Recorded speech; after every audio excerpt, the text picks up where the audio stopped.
durante muito tempo, durante toda a história da igreja, nós tivemos muitos teólogos que vieram, acabaram muitos sendo esquecidos nas escolas de teologia, muitos ainda têm seu nome, mas tem um que há 1700 anos marcou e continua marcando muito ainda a teologia. Hoje eu quero conversar com o professor Franklin sobre esse livro aqui, Tesouros de Agostinho, textos selecionados pelo professor Franklin. Caio, muito bom estar com você aqui. Franklin, por que você escolheu Santo Agostinho para escrever? Caio, justamente pelo que você colocou aí nas suas palavras de início. Entre os muitos escritores, pregadores, pensadores cristãos, Agostinho se destaca. Pelo menos no Ocidente, entre aqueles cristãos de fala latina, ele é talvez o maior de todos. Ainda que ele não tenha escrito uma teologia sistemática, né, como a gente convencionou ter a partir do século XVIII, Agostinho praticamente tocou em todos os temas da teologia cristã, com um brilhantismo, uma genialidade, uma capacidade de discernimento que poucos teólogos tiveram. O mais surpreendente é que Agostinho não lidava com os textos originais da Bíblia, ele dependia de traduções, ele era fluente em latim, e o conhecimento que ele tinha de grego e hebraico era mais do que rudimentar. Mas mesmo assim, muito das percepções dele, das sacadas que ele teve ao lidar com o texto bíblico e, sobretudo, ao formular doutrina a partir do texto bíblico, são simplesmente impressionantes em vista das próprias limitações de formação do grande bispo da cidade de Hipona, no norte da África. Franklin, muita gente conhece Santo Agostinho, às vezes por ter vindo de origem católica, às vezes também o Papa agora é um Papa agostiniano, então voltou em evidência esse assunto de Santo Agostinho, mas muita gente não conhece Santo Agostinho. Como você apresentaria Santo Agostinho para quem não conhece ele? Nascido em lar cristão, mãe muito piedosa, Mônica, orou por ele praticamente a vida toda. Ele teve batismo protelado pela sua mãe, porque havia o medo de que os batizados cometessem pecados sem remissão e anulassem os efeitos do batismo. Então ele teve batismo protelado, ele teve uma luta intelectual muito forte, ao mesmo tempo que ele se uniu a uma concubina no final da adolescência. Ele tinha dificuldades intelectuais muito grandes com o cristianismo, até que ele começou a ouvir Ambrósio, bispo de Milão. Isso, ele mudou da África para o norte da Península Itálica para ser um professor de retórica na corte romana do Ocidente. E por conta das pregações de Ambrósio e do testemunho de um presbítero chamado Simpliciano, Agostinho é levado a uma experiência muito dramática, onde ele chega à conversão. E a partir dessa conversão ele vai se dedicar totalmente ao cristianismo, primeiro como um tipo de monge que queria viver em contemplação e meditação na fé cristã, mas depois como o bispo principal da cidade de Hipona, né? Ele foi obrigado a se tornar um bispo, né? A igreja pressionou, ele se tornou então um tipo de subbispo, que era um cargo inventado, por assim dizer, em Hipona, e depois, com o falecimento do bispo da cidade, ele acaba se tornando o bispo mais importante, não só da cidade, mas de toda a região, alguém profundamente envolvido nos debates doutrinais e éticos e filosóficos e políticos da sua época, conselheiro de gente da corte, conselheiro de monges, de bispos, de homens e mulheres comuns. O volume de cartas de Agostinho é literalmente impressionante, né? E morreu pouco antes de os vândalos tomarem o norte da África. A cidade onde ele vivia, Hipona, já estava sob cerco. Ele morre antes do cerco ser consumado, a cidade ser tomada pelos vândalos, né, os bárbaros vândalos, que estavam invadindo o norte da África via Península Ibérica. Em linhas gerais, esse Agostinho, voltando à sua primeira pergunta, Caio, o que torna Agostinho tão impressionante é que praticamente todos os debates contemporâneos, hoje, quando a gente pensa em questões doutrinais, teológicas, nós estamos interagindo de alguma medida com o pensamento de Agostinho, mesmo que a gente não saiba. Então nós temos um homem brilhante, um pensador, um mestre na arte de pensar a fé cristã de forma bíblica, relevante, contemporânea para a época dele, para a nossa época, e nós continuamos à sombra desse grande bispo. Com certeza. E você citou a conversão dele. Eu falo com os meus amigos que todo crente tem que ter pelo menos uma experiência transcendental, uma experiência espetacular com Deus, que é a experiência de conversão. E a gente vê Paulo, por exemplo, quando ele se converte, que a conversão dele norteia toda a teologia dele, né? Até a eclesiologia dele é norteada nisso. Como você diria que a conversão de Santo Agostinho influenciou na teologia dele? Ok, a conversão dele foi bem dramática. Ele primeiro foi convencido intelectualmente da veracidade da fé cristã, por meio das pregações de Ambrósio, sobretudo do Antigo Testamento. Agostinho veio entender que Deus não é o criador do mal, ainda que seja o Senhor de tudo e de todos. Ele vem a descansar nessas verdades intelectualmente, mas o coração dele não repousa em Jesus. E ele é instado a ler e considerar a Epístola de Paulo aos Romanos, talvez um dos escritos mais influentes da Bíblia Sagrada. E na medida que ele está lendo a carta de Romanos, ele tem uma crise muito forte, joga o rolo longe. E o rolo cai no pé de uma árvore, o que vai ser a árvore da vida para Agostinho, né? Até o jeito de ele estruturar confissões, tem uma árvore no começo e uma árvore no fim.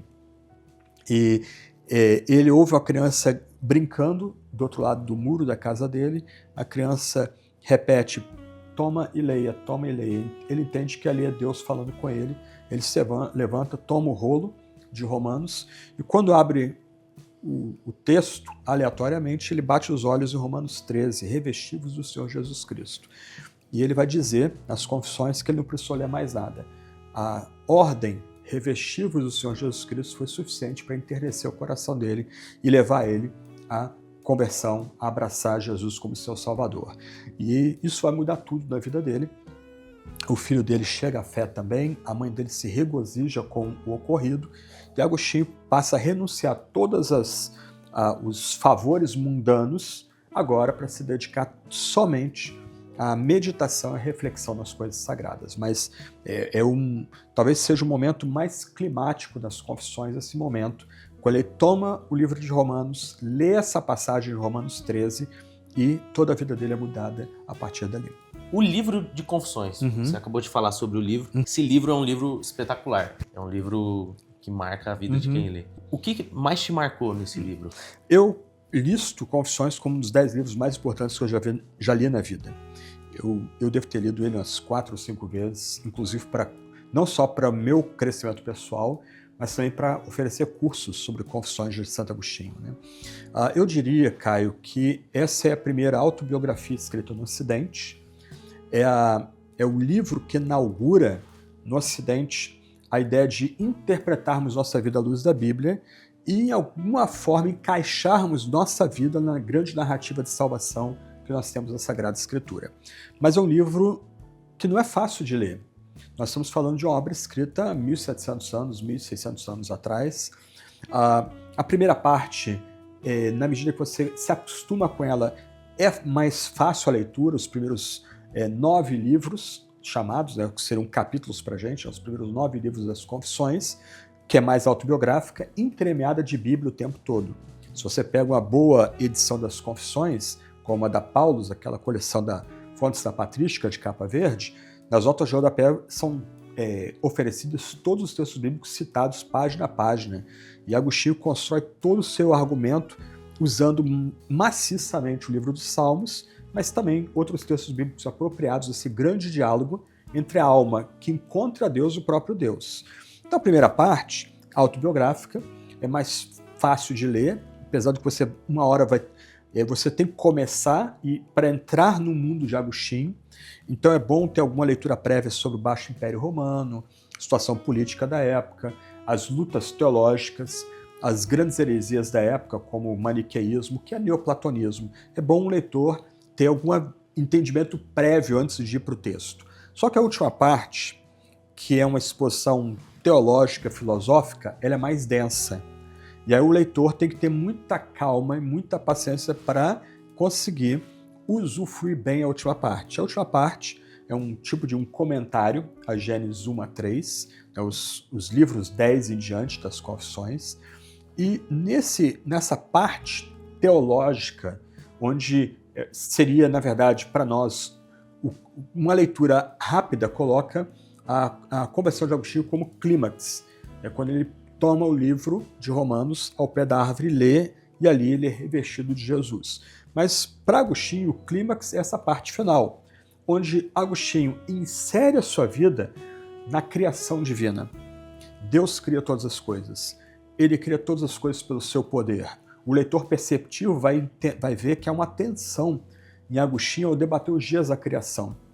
Agostinho vai concluir que os dias da criação não são sequenciais e não devem ser interpretados literalmente, mas é o dia que Deus criou todas as coisas. Mas Agostinho também vai refletir sobre um tema muito pouco tratado pelos teólogos, mesmo no período contemporâneo. E o tempo? Quando surge o tempo? O tempo é eterno? Agostinho vai trabalhar a noção de que Deus criou o tempo e Deus existia fora do tempo. Inclusive, nessa parte da famosa piada que Agostinho faz, é o que Deus fazia antes de criar o tempo. Aí a piada é Deus fazia o inferno, preparava o inferno para o curioso, né? Porque tem a nossa razão, a nossa lógica, a nossa imaginação, inclusive, ela tem um lugar no esforço teológico, para Agostinho, inclusive. Mas, do outro lado, a gente tem que reconhecer os limites da lógica e da imaginação, desse esforço analítico e imaginativo para entender quem é Deus, a criação divina. E Agostinho faz isso no limite. Do lado, ele vai explorar até onde ele pode a ação criadora divina. Agostinho que torna explícito que a criação é do nada, ou seja, Deus existia, ponto. Antes da fundação do mundo, só existia Deus. Ele é incriado. E ele que cria o tempo e cria a matéria. Então, essa última parte é uma parte mais densa, que o leitor vai precisar ter mais paciência e ler devagar. O leitor tem que respeitar a sua velocidade. Se a gente quer ler para ser edificado e para aprender, e para interagir com a obra, marcando-a e sublinhando frases e destacando ideias, a gente tem que dar tempo a nós, a gente tem que reconhecer os nossos limites também. Nós estamos lidando com obra clássica. Então, minha recomendação, na medida que você começa a ver que sua capacidade de leitura começa a diminuir, para um pouquinho, toma um café, come um biscoito, toma uma água, daqui a pouco vai dar vontade de voltar, você volta e lê mais um pouquinho. Não precisa ler a última parte na mesma velocidade que se dedica à primeira parte. Se a gente consegue fazer esse exercício, a gente vai ler as confissões inteiras, vai ser um exercício muito proveitoso e, fatalmente, o leitor vai querer voltar mais vezes às confissões de Agostinho. Minha primeira vez lendo o livro, eu tive... É fascinante, porque Agostinho ensina pra gente a sermos honestos conosco mesmos, buscarmos em nós, dentro de nós, se nós já temos os sinais de que nossa vida pertence a Deus e a Jesus, e também como inserir a necessidade, não é o como, né? Agostinho não tem essa preocupação prática ou pragmática que domina a nossa cabeça hoje, né? Como. Agostinho quer mostrar como a nossa vida, a partir da nossa fé em Jesus, de sermos revestidos de Jesus, ela é inserida na grande narrativa da redenção que nós temos na Sagrada Escritura. Então, Agostinho ensina isso nas confissões. Nosso diálogo interno, o autoconhecimento à luz da Sagrada Escritura, a necessidade de adequarmos toda a nossa vida à Sagrada Escritura, a sabedoria que advém de uma vida imersa na Sagrada Escritura, de uma reflexão de si próprio à luz da Sagrada Escritura. Então, assim, é literalmente um tesouro que nós temos em mãos, a Confissões de Agostinho de Hipona. Com certeza. E Santo Agostinho, além de o livro de Confissões, ele é um livro denso, sim, mas a gente vê que é um livro muito pessoal. Sim, exatamente. É um livro que parece até que ele fica conversando com ele mesmo no meio do livro. Uma ideia derivada dos Salmos, né? Uhum. Eu converso com minha alma, o diálogo. Sim. Então Agostinho toma esse gancho para si. E é um estilo de escrita que a gente não tem hoje em dia, Sim, então acaba exatamente. sendo meio difícil de... Só que Agostinho também produziu muita teologia. Teologia, material acadêmico. Sim. Então, ele foi conhecido como doutor da graça. A gente vê a influência dele em Calvino, Lutero. Ele teve uma disputa com Pelágio. Sim. Pelágio. Como foi essa disputa? Ok. Pelágio era um monge bretão, né? Seria uma parte da região da Gália. há poucas informações realmente confiáveis sobre ele. O fato que ele era um monge rigorista, em algum momento ele vai a Roma, no final do século IV para o século V, e o Ocidente, o Oriente também, né, o mundo romano já era um mundo cristão, principalmente nos grandes centros urbanos, mas Pelágio fica meio chocado com o que ele vê em Roma entre os cristãos. Uma vida pouco disciplinada, pouco dedicada à fé, muita mistura com a cultura pautando a vida dos fiéis e a própria igreja romana. E aí ele começa a escrever uma série de tratados, inclusive um comentário de Romanos, para mostrar que a vida cristã é uma vida disciplinada e rigorista. Nós não podemos, de acordo com o Pelágio, transmitir ou jogar a responsabilidade das costas de Deus de algo que nós devemos fazer por nós mesmos, ou seja, dedicadamente buscar a santificação. Pelágio entendia que a graça já foi dada nos evangelhos, ou na nova lei, como poderia ser dito, e o cristão, por meio de um esforço constante, ele pode permanecer nessa graça ou decair dela. E, voltando a Confissões, Agostinho havia escrito as Confissões algo tipo exige de mim o que você quer e me dá o poder de fazer, e esse tipo de linguagem vai ofender bastante Pelágio. E Pelágio vai escrever contra isso. Só que ele está escrevendo contra os escritos de um homem que agonizou na presença de Deus, em oração, para encontrar o próprio Jesus. Agostinho chega a orar em algum momento antes da sua experiência de mudança de vida, me dá constância, me dá disciplina, mas ainda não. Me dá castidade, mas ainda não. E quando Agostinho toma contato com as obras de Pelágio, ele rapidamente entende que as obras de Pelágio são uma ruptura com o dogma cristão aceito até então e um ataque direto à própria visão cristã de salvação e conversão. E aí, Agostinho vai escrever uma série de tratados desafiando e criticando e atacando o pelagianismo.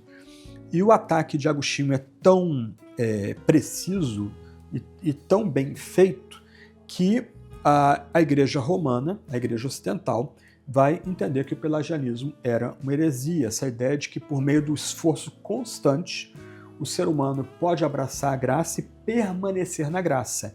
E na medida que o ser humano deixa de se esforçar com diligência em prol da graça, ele pode vir a cair dessa graça e eventualmente ser endurecido e perdê-la completamente. Para Agostinho isso era um contrassenso, ia contra a própria experiência dele e contra o próprio testemunho amplo da Sagrada Escritura, a própria tradição da Igreja. Como eu mencionei, no século VI, após a morte de Agostinho, o Pelágio já sumiu da história, a Igreja Ocidental vai defender que o pelagianismo era um tipo de heresia que deveria ser rejeitado pela Igreja. Franklin, não podemos chamar Agostinho de calvinista, isso é anacronismo, mas a gente sabe a influência que ele teve, o monergismo, tudo isso que ele influenciou na teologia. Porém, qual que é a visão de Santo Agostinho de livre-arbítrio? Em linhas gerais, o que Agostinho faz é oferecer uma ampla resposta a Pelágio. E essa resposta começa justamente mostrando, a partir de Gálatas, Romanos, Salmos, Gênesis, que o ser humano já nasce em pecado. O ser humano já tem sobre si o pecado original. Ou seja, o ser humano não apenas tem a inclinação para o pecado, mas ele já tem a condenação que vem do pecado. Então todo ser humano já nasce sob o signo da condenação divina. A ira de Deus já está sobre ele. Agora, como é que esse pecador se salva? Ele é totalmente mau, no sentido de que todas as faculdades humanas estão escravizadas ao pecado. Ele é incapaz de por si mesmo se voltar a Deus, em termos bíblicos, para Agostinho. Né? A resposta de Agostinho é ampla. Primeiro, Deus vai atrair para si os seus. Deus vai traz esses porque Deus os elegeu graciosamente antes que o mundo fosse o mundo, antes que o mundo existisse. Esses vão ser atraídos pela beleza suprema de Deus. Deus, por assim dizer, tira as escamas de pecado dos olhos, enternece o coração. Esses eleitos vão ter um vislumbre da glória, da beleza, da total simetria que há em Deus e vão ser totalmente atraídos para Deus. Do outro lado, esse eleito ele precisa perseverar na igreja. Não há uma noção de segurança, salvação em Agostinho. O eleito ele vai continuar lutando nesse mundo de tribulações, de dor, e uma forma dele ter segurança é ele acessar a graça mediada pelos sacramentos periodicamente, constantemente na igreja local. Ou seja, é possível um eleito chegar ao fim da vida e não ter a segurança de que ele foi eleito. Eventualmente, Deus pode oferecer essa segurança no leito de morte. Por isso que na tradição agostiniana era muito requerido que pessoas no leito de morte dessem um testemunho final da fé antes de dar o último suspiro, recitando um verso bíblico, tipo João 3,16. Como se fosse uma confissão. Exatamente, uma confissão de fé no leito de morte. Isso daria ânimo para aqueles que estão ao redor do leito e daria um testemunho de que essa pessoa morre na sua eleição. Então, a posição de Agostinho não é uma posição calvinista, né, para fugir do anacronismo que você bem destacou. Mas, do outro lado, praticamente todos os grandes teólogos da Idade Média, Isidoro de Sevilha, Bradwardine, Anselmo da Cantuária, Bernard de Claraval, Tomás de Aquino, Tomás de Kempis, todos eles foram monergistas, e o monergismo agostiniano encontra seu clímax, primeiro, nos escritos de Lutero, sobretudo nos escritos de Calvino e dos puritanos depois, ao ponto de que J. Packer, vai dizer que o puritanismo é uma aguda agostinização do cristianismo. Então, aqui é só um exemplo da sombra longa de Agostinho. Nós continuamos a pensar monergismo, graça divina, a chamada eficaz, a partir de categorias basicamente agostinianas. Excelente. Toda a obra de Agostinho é muito grande. Sim. Porém, nós temos os principais livros, principais obras que nós podemos dizer que, assim, quem quer estudar teologia, você precisa ler essas obras. Sim. E quais são essas obras que ele escreveu, que você diria os principais? Por ordem, Cidade de Deus, que é a grande filosofia de história de Agostinho. Ele mostra a rivalidade de duas cidades, a Cidade dos Homens e a Cidade de Deus. Ele está escrevendo contra o pano de fundo do saque de Roma. E ele vai mostrar que a Cidade dos Homens, por causa do cerne ter sido fundada pelo pecado e rebelião, a Cidade dos Homens está fadada a ser destruída, a simplesmente ser varrida da história. E a Cidade de Deus vai permanecer para sempre. O crente precisa estar na Cidade de Deus. A igreja local visível é um vislumbre da cidade celestial. Nós temos doutrina cristã, onde Agostinho nos ensina a interpretar a Bíblia e pregar a Bíblia. Nós temos seus escritos antipelagianos, vários deles, 7 publicados em língua portuguesa, na mesma coleção da Fontes da Patrística, da Paulus. Nós temos cartas, onde Agostinho trata de casamento, romance, virgindade consagrada, a criação de filhos. Nós temos vários sermões dele que viraram comentários bíblicos, Salmos, Gênesis, 1 João, Apocalipse, Romanos, Gálatas, textos que são maravilhosos e ainda que sejam exegeticamente ingênuos a partir da nossa tradição mais ampla no Ocidente, sobretudo do século XVIII em diante, de uma exegese mais científica, por assim dizer, ainda assim são profundamente relevantes pelas percepções teológicas presentes nessas grandes obras mais exegéticas, mais homiléticas que Agostinho nos legou. Então, essas seriam algumas obras que a gente poderia mergulhar nelas com proveito. Mark Dever foi meu pastor, até recentemente. Ele fez o voto de ler todas as obras de Agostinho. E ele praticamente terminou de ler todos os textos de Agostinho, tratados, sermões, comentários, cartas, e por causa do impacto que Agostinho pode ter sobre os crentes na atualidade. Com certeza. Então, fica a nossa dica. Compre esse livro para você ler Agostinho. Então, é um livro para você ler... Uma introdução ao pensamento de Agostinho. É uma porta de entrada para quem quiser estudar mais sobre Agostinho. Exatamente. Então, fica a nossa sugestão. Tem link aqui na descrição do vídeo para você comprar. Ou na biografia do Franklin você também vai encontrar os livros dele para você comprar, poder adquirir outros também. Foi um prazer ter você aqui. Caio, obrigado pelo bate-papo. Obrigado, Franklin. Deus abençoe aí, gente. Fiquem com Deus e até o próximo vídeo. Valeu, pessoal!